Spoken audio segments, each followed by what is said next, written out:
that said, I do want to mention, because people say, well, how'd you do it? There's no doubt in my mind that if my mother had not come to Rochester, if my mother has never been in a plane. So it took a lot for my mother to want to get in a plane. My sister took off work. My daughter left her job and they said, well, we may have to let you go. And my daughter said, my father's dying, I gotta go. If they had not come up to take care of me, there is no way that I believe that I would have been able to beat this disease. So that immediate intervention took me in the right direction. And through a series of accidents, I'm sorry, my mother hates that word, through a series of blessings, I was able to basically recover from this disease. I was finally able to return to work, and I just wanted to get back to my job. I wanted to find out if I had a job, because they were laying off people left and right. So when you get back to work, you don't want to talk about, diabetes. You want to get back to your job. But people kept coming in my office, oh, Dwayne, yeah, we didn't think you were going to make it. And of course, when I found out I was off the insulin, it turns out that a lot of people, people I've worked with, they're diabetic. And I didn't know. And I said, yeah, well, I've been diabetic for 17 years. You almost died, and you're telling me you're no longer insulin? No. So I would end up explaining to him what I did, and people would take notes. And after about half a dozen of these discusussions, I said, let me write it down on a piece of paper and just this is what I did. Because I'm trying to get back to my job. here are my notes. This is what I did. And I thought that was the end of it. And of course, my mother, she says, well, son, you need to share your story with other people. I said, Mom, I passed out a little notepad, And she goes, no, you need to go speak. I said, Mom, no. One of the reasons why I became an engineer was so I could go work in the lab in the corner in the dark, leave me alone, so I don't have to stand up and talk in front of people. And she goes, well, God has other plans for you. Okay, Mom, that's nice. God hasn't mentioned anything to me. And he goes, well, you'll see. And so my manager's secretary had a friend who catered our picnic. She was diabetic. And so she invited me to her church and basically asked me if I would just share the story, and so I did. And then the American Diabetes Association, the director at that time was a black woman, and she said, Dwayne, I'd like you to come down to the support group meeting and share your story. And I said, okay, but I'm really busy. It only got maybe 30 minutes. She goes, oh yeah, that's all it will take. And went down to St. Mary's Hospital, and 2 hours later, everybody's like, oh, and I'm thinking, okay, I'm just telling you what I did. I'm thinking everyone already, see, what I thought is everyone already knew this, and I was the one that didn't know. But then when I got the reaction, I said, oh, maybe people don't know. Okay, here's my notes. Here, pass them out. And next thing you know, church is called, and then my mother, because she was having trouble with high blood pressure and high cholesterol, she decided to try the spinach, my super breakfast for her issues. I said, well, Mom, this is kind of work for me. I don't think it's going to work for you. But she tried it anyhow. 60 days later, my mother was 70 years old. She no longer has high blood pressure, high cholesterol. And my mother lost a lot of weight. That's all she cared about. And so she's up in the malls, walking around. Yeah, and she used to work at JCPenney, so everyone knows her. Oh, Minnie, look at you. Oh, Minnie, what happened? Oh, my son, he put me on this regimen. I think I went a little crazy. Yeah, I couldn't eat cereal anymore for breakfast. He put me on spinach. But look at me. And so, well, Minnie, give us some of the recipes. So my mother would sit there in the mall and write out the recipes. Someone else, she'd write out the recipes. And she called me, son, you need to write a book. I said, why, Mom? Well, if I keep writing out these recipes, I'm going to develop arthritis. I said, okay, Mom. You know I work for Xerox. There's a machine called a copier. Son, you sassing me. No, Mom, but you could just make copies instead of writing them out. Oh, that costs money, doesn't it? Yeah, Mom, but it will save you from the arthritis. No, you're going to write a book. And again, if you understand my mother, and I tried to explain to her, I said, hey, Mom, there's a lot of books written on diabetes. And I sent her a list. I Googled, I said, well, look at all these books. Don't need another book. Yeah, no, you need to write a book. And she wouldn't let up. And my daughter, she took my little notes and gave it to a friend, her mother, one of her best friends, her mother was diabetic. And my daughter said, Dad, that spinach thing really works. And I took all your notes, Dad, and I put them into a Word document. You can start writing your book. I already told Grandma that I'm helping you write your book. So now I got pressure coming from my mother. Go, yeah, Cynthia called. She's already started the first 3 chapters. When are you going to finish the book? And then there are other people, at work and the support group that just kept encouraging me. And no matter how much I tried to rationalize, oh yeah, it's a lot of work. Oh yeah, I had no choice.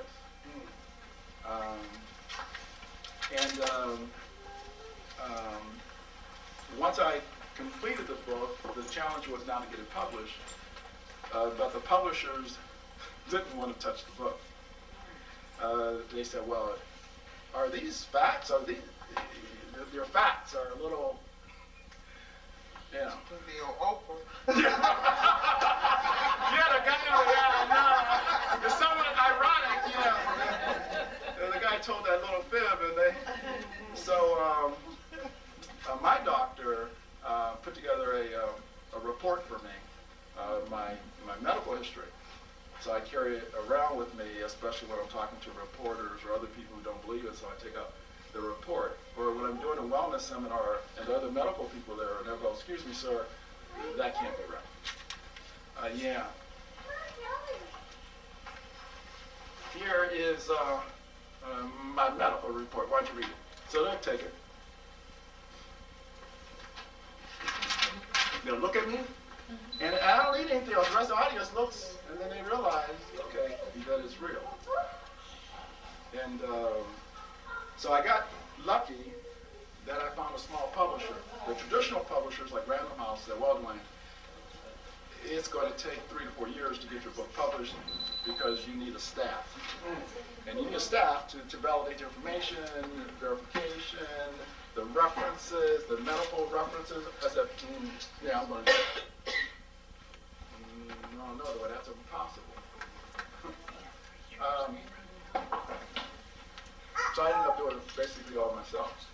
The irony is that my job as an engineer prepared me to write the book, because within my job, you are taught how to do certain things in terms of preparing documents.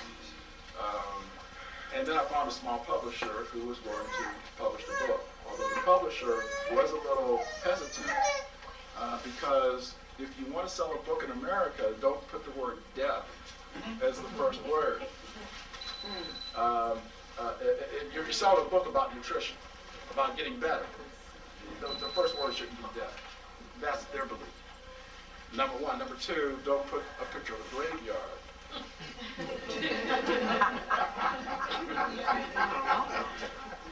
But the graveyard was actually my nightmare when I was in the hospital.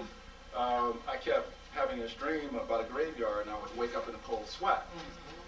And my mother said, that's God speaking to you. And I said, oh man, God has a funny way of speaking to me.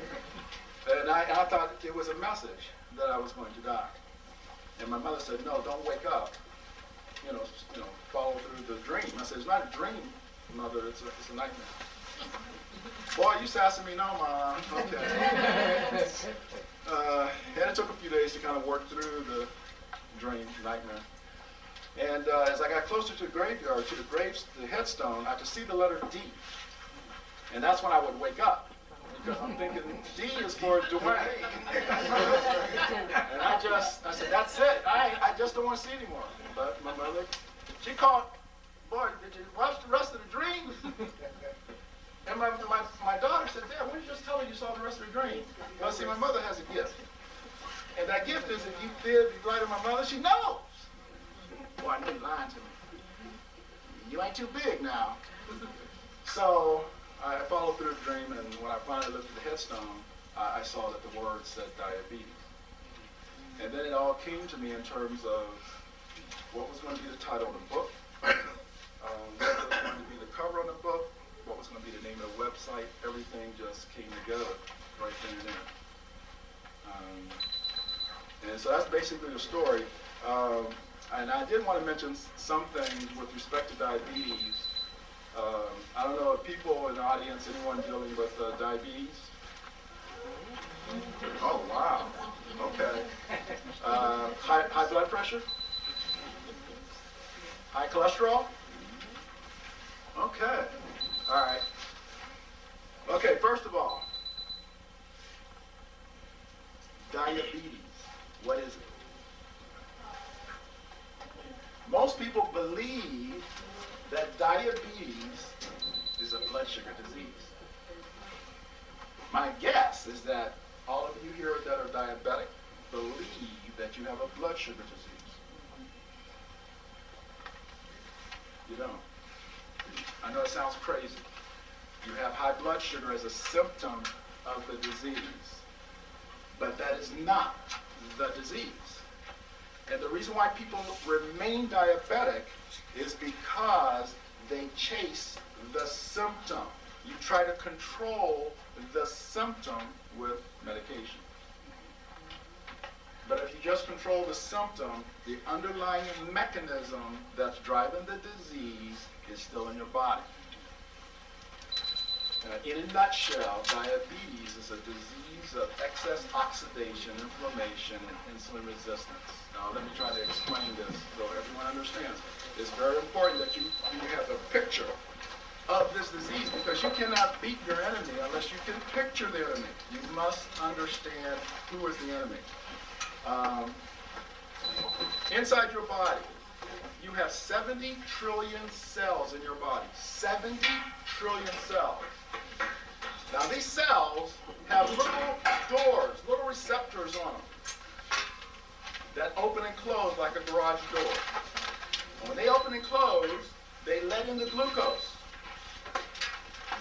So for a non-diabetic, when that non-diabetic eats food, your blood sugar starts to rise, the pancreas senses it, secretes the insulin.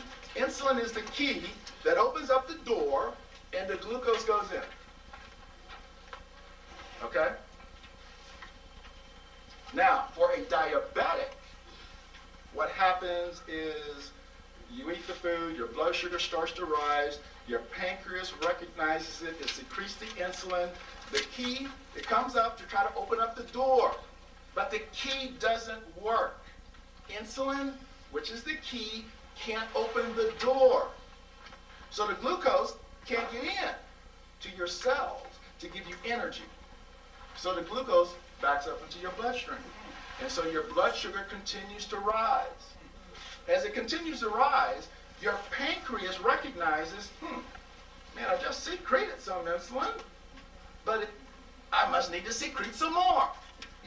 So your pancreas pumps out more insulin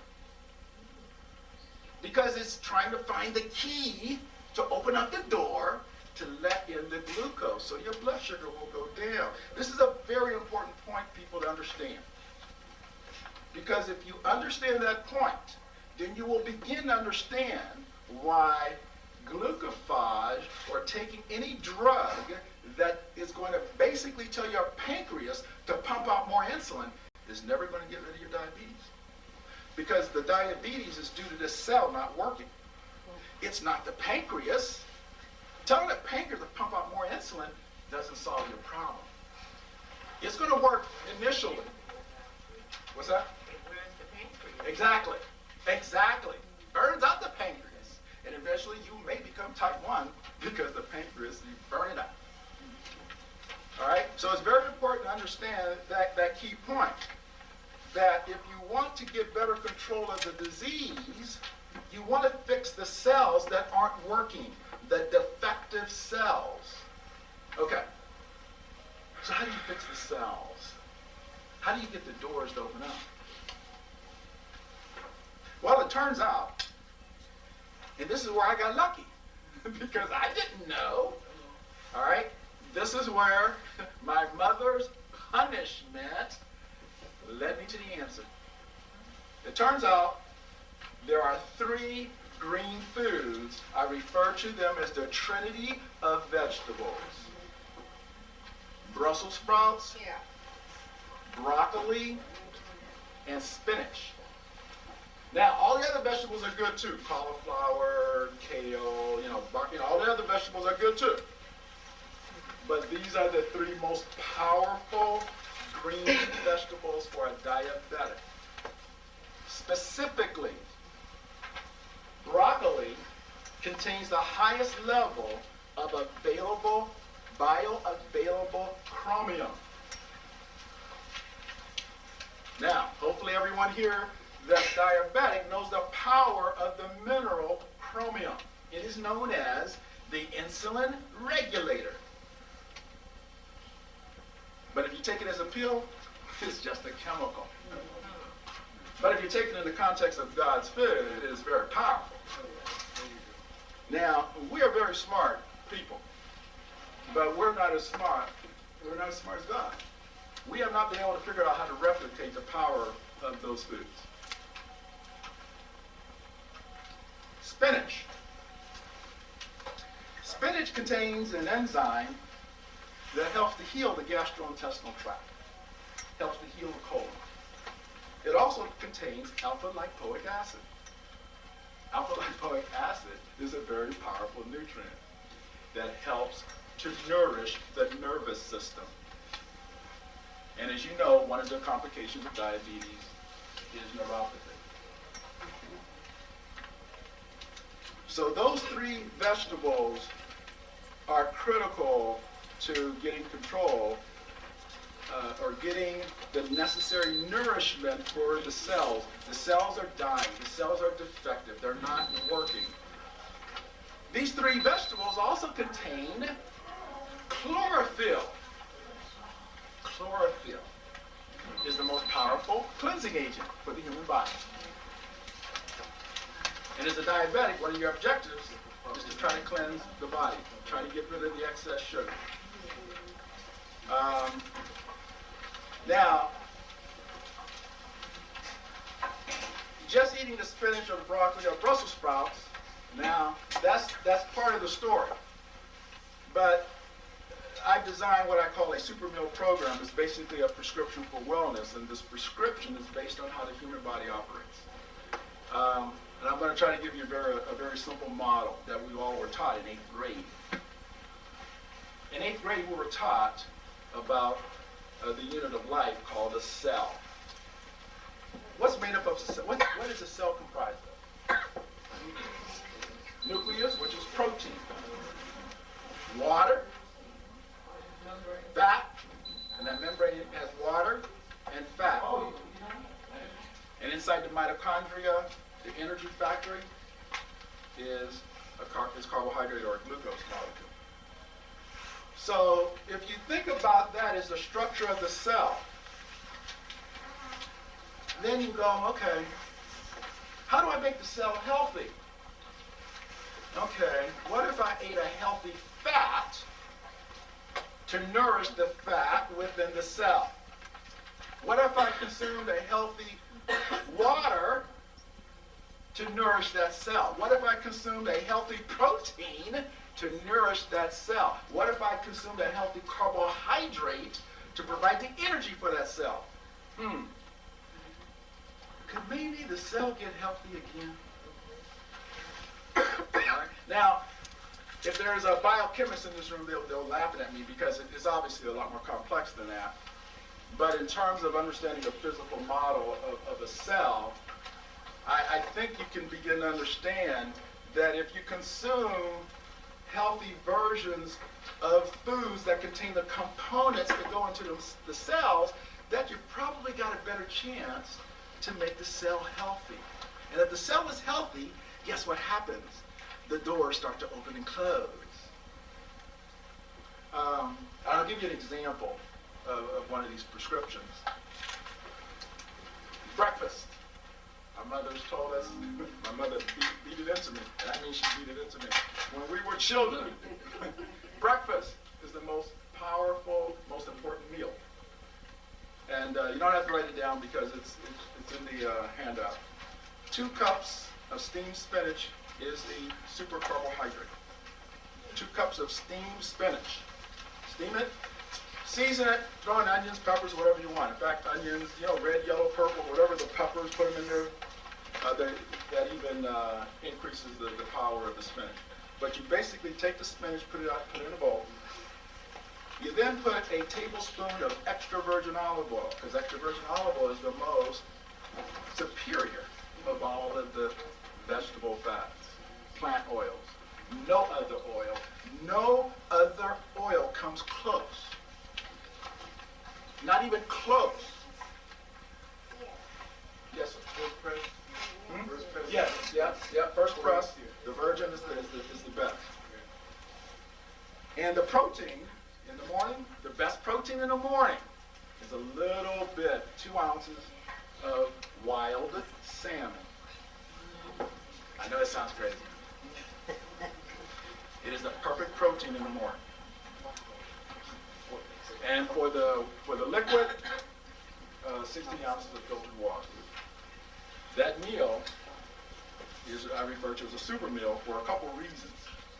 Each component works synergistically to optimize the nutrition that your body will absorb.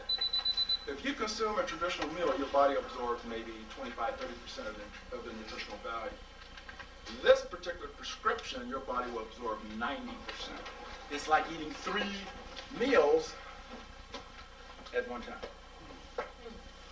Now, why is that? I'll give you a simple example. Let's take spinach. Inside spinach, inside vegetables, there are fat-soluble nutrients, carotenoids, and other nutrients that are locked inside that spinach. And when you eat that spinach, your body tries to extract those nutrients, like lutein, zeaxanthin, which are very important for the retinas, for the eyes. But it's a fat-soluble nutrient, so it's difficult for your body to extract 90%. Your body might extract 30%. But when you take the extra virgin olive oil and put it on the spinach, remember what I told you, that nutrient is a fat-soluble nutrient. We're adding a liquid fat on top of that. The combination of that carbohydrate and that fat actually helps the body to extract the fat-soluble nutrients locked inside the spinach. The fat and the protein help your body to maintain a sustained level of energy. And the reason why it maintains a sustained level of energy is because it's controlling your pancreas in terms of the production of insulin. And so you're on an even keel. You don't crash. If you eat cereal in the morning or any traditional American breakfast, I guarantee you will crash within 2 hours. And you'll go, man, I just had breakfast, I'm going hungry again. Because your body produces too much insulin, and when your body produces too much insulin, your blood sugar, which was high, crashes. That causes a craving. A lot of cravings. See, most people think cravings are up here. No, it's chemical. And once you begin to understand that it is biochemical, that it's driven by an imbalance, you can control cravings. You can eliminate cravings. I crave ice cream, or used to. I craved the white foods, the breads, the pasta. Oh, not like a big bowl of white rice with some butter on top. Okay? And my dessert, the Breyers ice cream, maybe about a pint worth, and I shove it into that bowl, and then I nuke it for about 7 seconds to soften it up a little bit, put in a little bit more. And then I take 3 brownies on the outside with 3 chocolate cookies to balance it off with a piece of Mrs. Smith apple pie across the top.